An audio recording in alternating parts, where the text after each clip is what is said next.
guys managed to do a great job despite the weather. I want to bring a message for President Trump. He's grateful for your service, grateful for what you do up here, and just wanted me to tell you that he's proud of you and he thinks about you.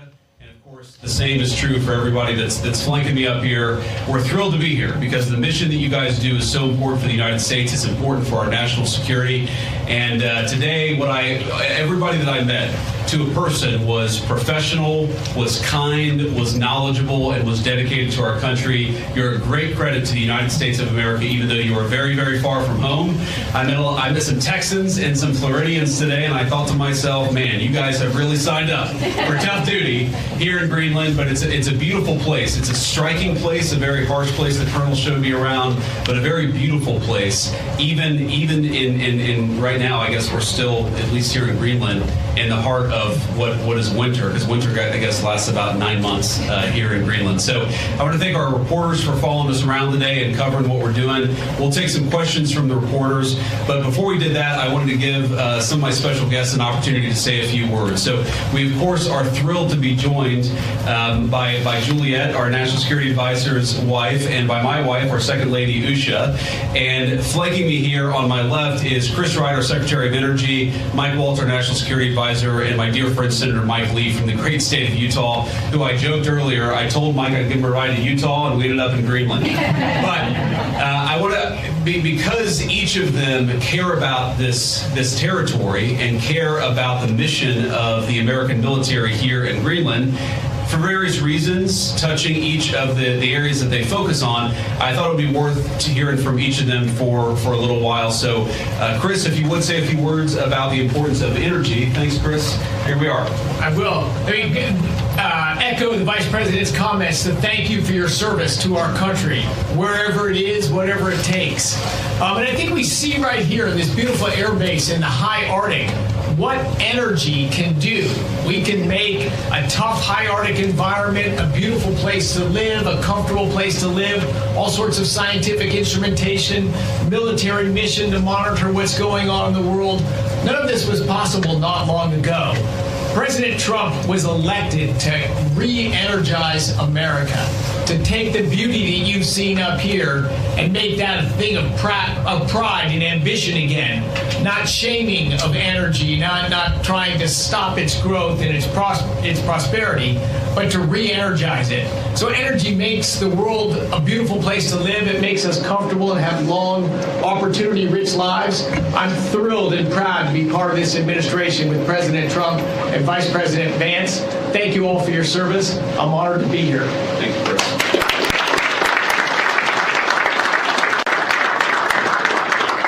I guess when we flew in, it did look a little bit like Utah in the wintertime. Only there are substantial portions of this land that are always covered in ice, and it doesn't change. I really enjoyed talking to a number of you a little while ago as you were telling me that when you're deployed here for a year without your family, without your spouse, without your children. That is emblematic of so many of the sacrifices that so many of our armed services personnel make. And my conversations with our airmen and guardians this afternoon reminded me of the fact that the American people are indeed in good hands. They're in your hands. What you do here makes us safer. And when we're going about our business, our day-to-day lives at home, we don't have to worry about the things that you worry about because you're doing it for us. Thank you so much for that.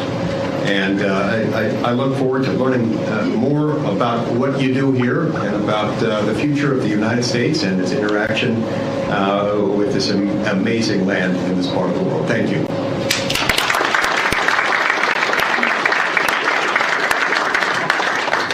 Thank you, Mr. Vice President, and I just wanted to take a minute and thank you all to the airmen and women, to the guardians who are keeping us safe day in and day out. You are continuing a tradition of the U.S. military's presence in Greenland since World War II, a 1951 defense treaty, and President Trump is absolutely serious with the Vice President and with his team about the Arctic and the security that the Arctic brings and that you bring to the Western Hemisphere. This is about shipping lanes. This is about energy.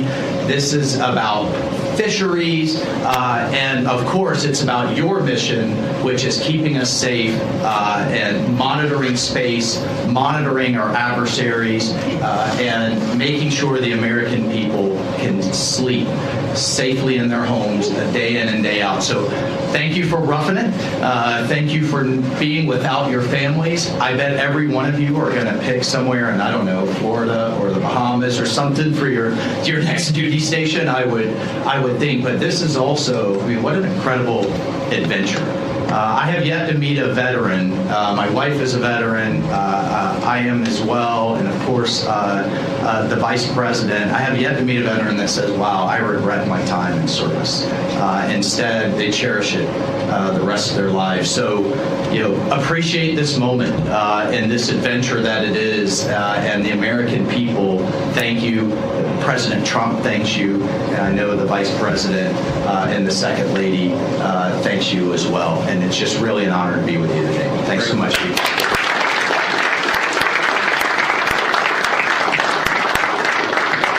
So thank you, Mike. And let me say just a couple of other things, and then we'll take some questions from the reporters. So number one, I think a lot of Americans wonder, why does Greenland matter so much? Why does the mission of this base matter so much to the American people? And I learned a lot about that today myself. Of course, you can read about it in a book, but I saw it up close and personal. And if, God forbid, to my fellow Americans, if a missile was fired from an enemy country or an enemy submarine into the United States, it is the people here before us who would give notice to our brave men and women further south in the United States to let people know what was coming and, God willing, to try to shoot it down and prepare for it. That's one of the things that we do at installations like this. We know that Russia and China and other nations are taking an extraordinary interest in Arctic passageways and Arctic naval routes, and indeed in the minerals of the Arctic territories. We need to ensure that America is leading in the Arctic, because we know that if America doesn't, other nations will fill the gap where we fall behind. So what you guys do is so critically important. I think a lot of Americans, certainly I, didn't realize it fully until President Trump started talking about the importance of our Arctic mission, about building upon it, and ensuring that America can lead in the Arctic for the next generation.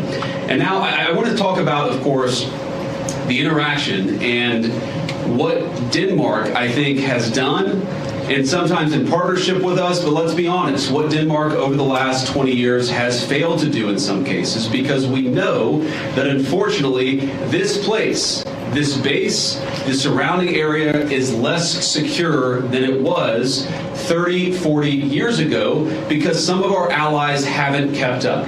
As China and Russia have taken greater and greater interest in Greenland, in this base, in the activities of the brave Americans right here, we know that too often our allies in Europe have not kept pace. They haven't kept pace with military spending, and Denmark has not kept pace in devoting the resources necessary to keep this base, to keep our troops, and in my view, to keep the people of Greenland safe from a lot of very aggressive incursions from Russia, from China, and from other nations. Now, President Trump, as he says all the time, and as a lot of people recognize, is a president of peace. We want to have good relationships with everybody. That includes, even to the extent possible, the Chinese and the Russians. But part of having good relations is showing your strength when you have to.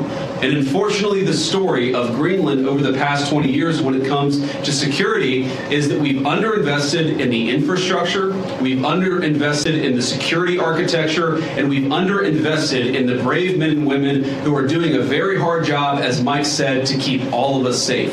That has to change. Now, when I pointed out a couple of weeks ago that in some ways, with all due respect to our Danish allies, they had not kept pace, there was a lot of criticism from Denmark, a lot of attacks at the Trump administration, at the president, at me, at others in our administration for saying the obvious, which is that Denmark hasn't done a good job at keeping Greenland safe. And one of the things I heard was, well, what about the many Danes who lost their lives in the war on terror fighting alongside the United States? Well, look, we obviously honor the sacrifice of our Danish friends in the war on terror 20 years ago, just as, for example, the French honor the sacrifice of Americans in Normandy 80 years ago. But recognizing that there are important security partnerships in the past does not mean that we can't have disagreements with allies in the present about how to preserve our shared security for the future. And that's what this is about. There is no amount of bullying, no amount of obfuscating, no amount of confusing the issue. Our message to Denmark is very simple. You have not done a good job by the people of Greenland. You have underinvested in the people of Greenland, and you have underinvested in the security architecture of this incredible, beautiful landmass filled with incredible people. That has to change. And because it hasn't changed, this is why President Trump's policy in Greenland is what it is. It's consistent with the first Trump administration, where you saw significant investments in Arctic security, and it will continue over the next 4 years under President Trump's leadership. And let me finally, before I kick it over to the media, make one comment about the people of Greenland. The colonel here, the base commander, who came here first as a second lieutenant, and I guess, Colonel, this is your second duty station here, and we're proud of you and proud of all of you guys who are serving and helping keep us safe. You know, I heard a lot about the respect that our American troops show for the local Greenlandic population, the way that we make and create shelter for hunters and dog sledders, the way that we found ways to turn over traditional tribal land to some of the local populations in order to ensure that they're able to live in accordance with their values. We respect, as the President said in his State of the Union address, we respect the self-determination of Greenlanders. We believe in the self-determination of the population of the people of Greenland. And our argument is very simple. It is not with the people of Greenland, who I think are incredible and have an incredible opportunity here. Our argument really is with the leadership of Denmark, which is underinvested in Greenland and underinvested in its security architecture. That simply must change. It is the policy of the United States that will change, and I'm proud to be able to stand here with so many brave Americans to better understand the security mission and better understand what you guys do each and every day. For that, I'm grateful for your service. I'm even more grateful. I love you guys. I'm proud of you guys, and President Trump stands behind you and will for the remainder of his administration. Thank you all. God bless you.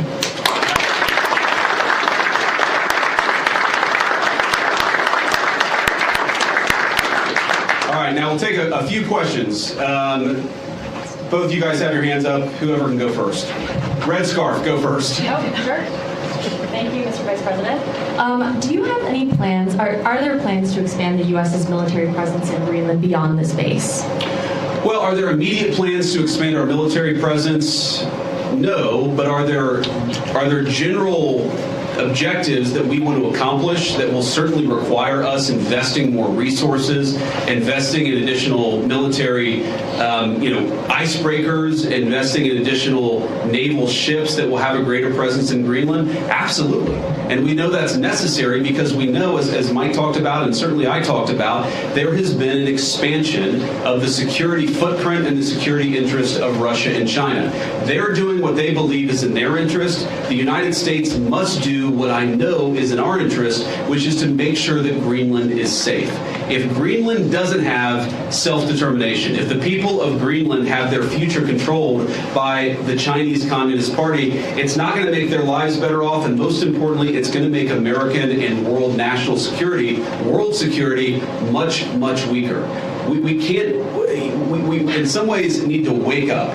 We need to wake up from a failed 40-year consensus that said that we could ignore the encroachment of powerful countries as they expand their ambitions. We can't just bury our head in the sand, or in Greenland, bury our head in the snow and pretend that the Chinese are not interested in this very large landmass. We know that they are.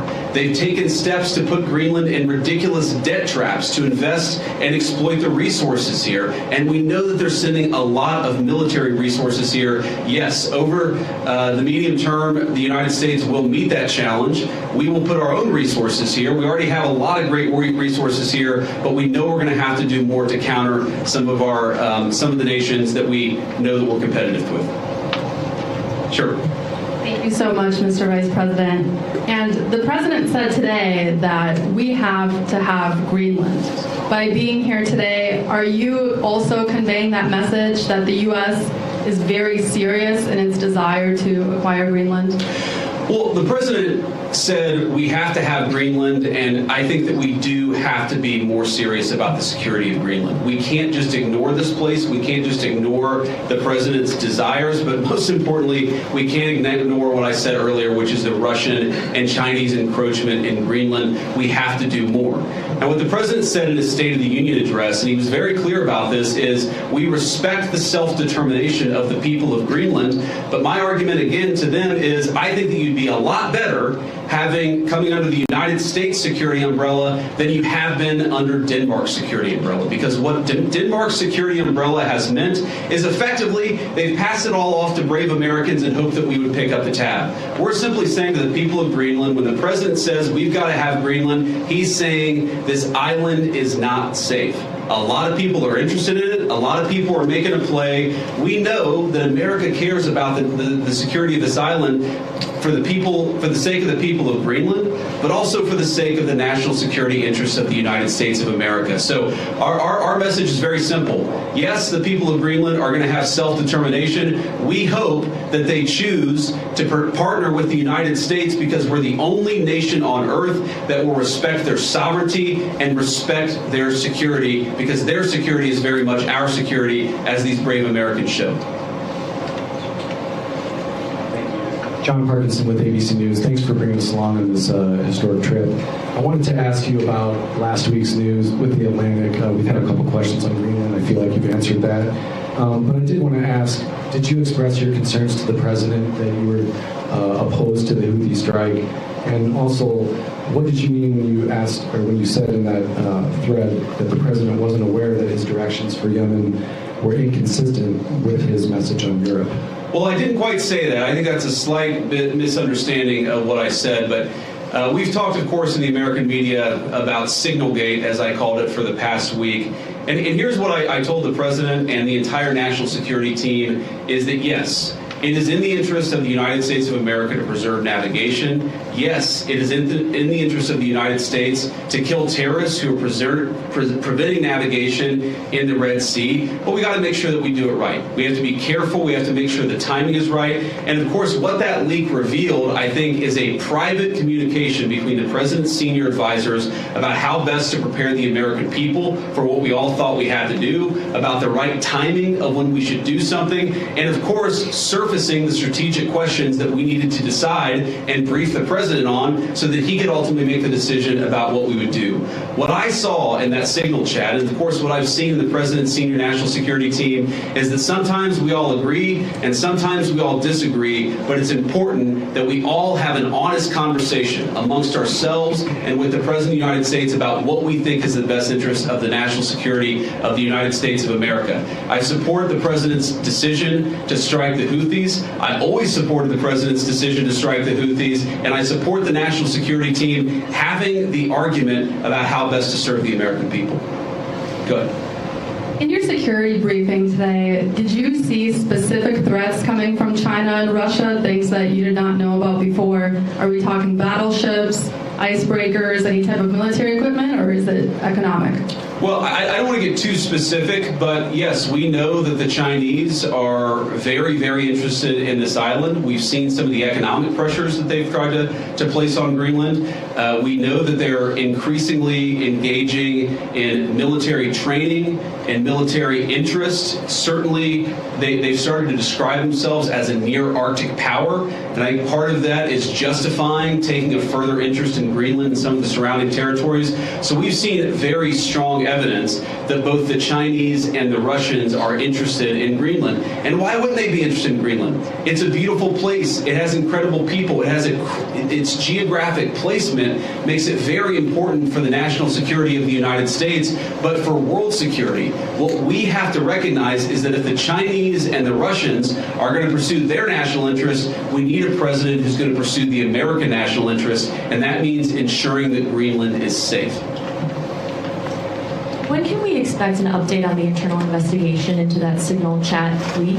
Has that investigation concluded, and what are the findings?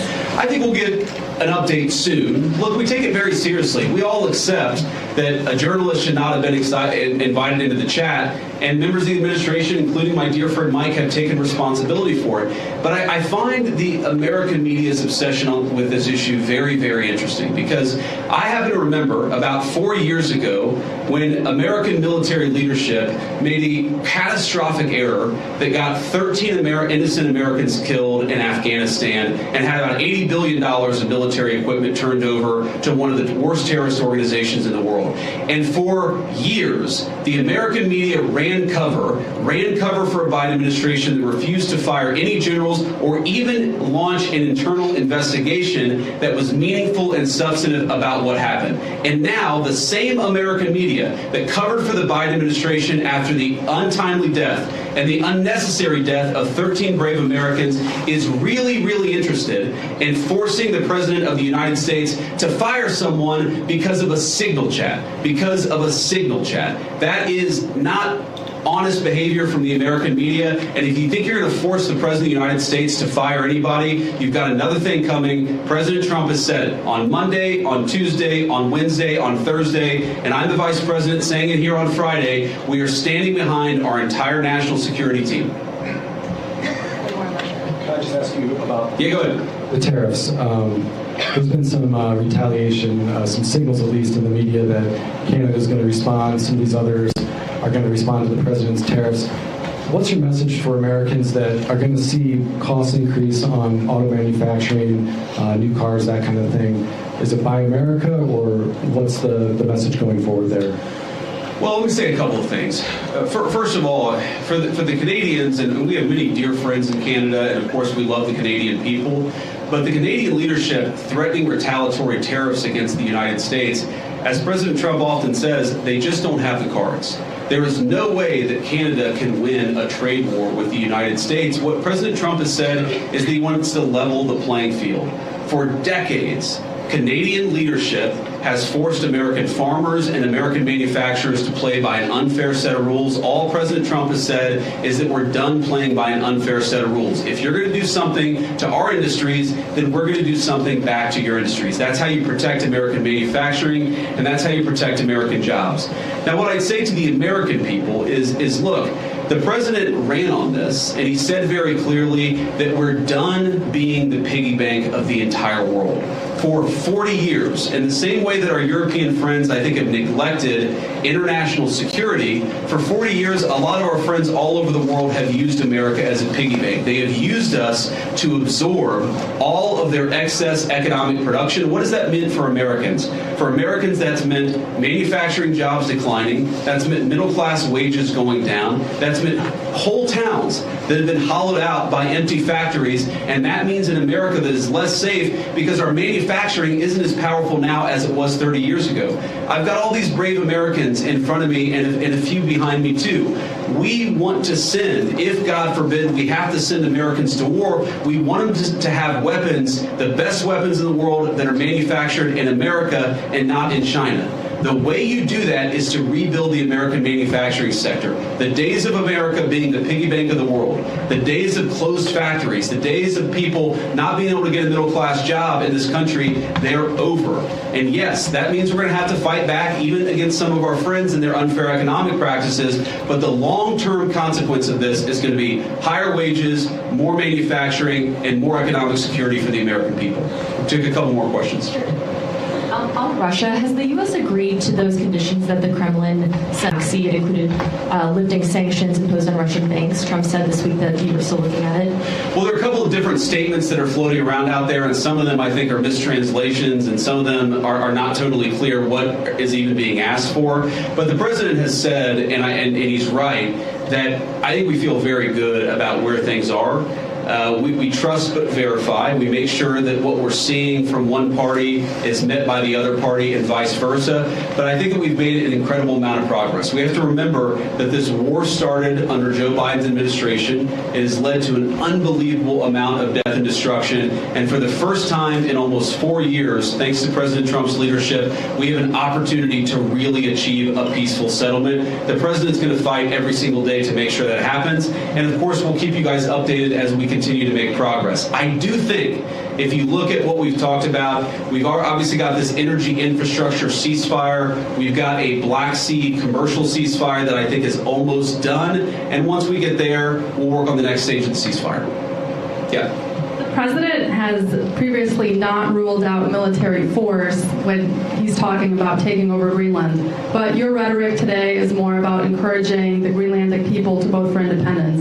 Do you think the rhetoric has changed about that, or what's your message there? No, I don't think it's changed at all. Look, the president said clearly he doesn't think that military force is going to be necessary, but he absolutely believes that Greenland is an important part of the security, not just of the United States, but of the world, and of course the people of Greenland too. It's very simple. I think the president's been very consistent here from his State of the Union, from his inaugural address, and every public statement that he's made. This territory, Greenland, really matters for the security of the United States. It's extremely vulnerable right now. And if the people of Greenland were willing to partner with the United States, and I think that they ultimately will partner with the United States, we could make them much more secure. We could do a lot more protection. And I think they'd fare a lot better economically as well. This has to happen. And the reason it has to happen, I hate to say it, is because our friends in Denmark have not done their job in keeping this area safe. They just haven't done it. It's very simple. For all of our friends in the American media who attack the administration for pointing out the obvious, what is the alternative? To give up the North Atlantic? To give up the Arctic? To China, to Russia, and to other regimes that don't have the best interest of the American people at heart? We have no other option. We need to take a significant position in Greenland to keep the people here safe, but to keep our own country safe too. We'll do one or two more. Yeah. Trump said this week the U.S. would go as far as we have to go to acquire Greenland. In that same vein, that question, are there plans that have been drafted to use military force to take over Greenland? Well, what the president has said, is that we need to have more of a position in Greenland. We need it, again, for the safety of the American people. And what we think is going to happen is that the Greenlanders are going to choose, through self-determination, to become independent of Denmark, and then we're going to have conversations with the people of Greenland from there. So I think that talking about anything too far in the future is way too premature. We do not think that military force is ever going to be necessary. We think this makes sense. And because we think the people of Greenland are rational and good, we think we're going to be able to cut a deal, Donald Trump style, to ensure the security of this territory, but also the United States of America. I'll do one more question. And you spoke about economic interests, how the U.S. could develop Greenland more economically. Could you speak a little bit more about that? I know Secretary Wright is here. Have you guys spoken about energy? Senator Lee is here as well. Just wondering what those discussions have been. No, my point actually is that other countries have explicitly gone after Greenland, and I think with a mind towards economic exploitation. Sometimes asking Greenland to get itself into terrible economic debt traps that would make the people of Greenland not self-determined and sovereign, but to mortgage their future to hostile foreign countries that don't have their best interests at heart. That is not what the United States of America wants to do. What we want to do is to protect the security of this territory because it matters for us and it matters for the people who live here. All right, guys, thank you all. Let me just say one more final word to the Guardians, the Airmen, the other service members gathered here. Thank you.